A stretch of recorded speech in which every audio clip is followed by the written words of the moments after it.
The Vyper is a highly mobile weapon platform based on an enlarged jet bike design, a military innovation initially pioneered by the artisans of Sandheim.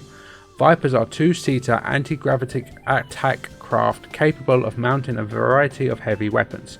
It carries two Aeldari, a pilot and a gunner.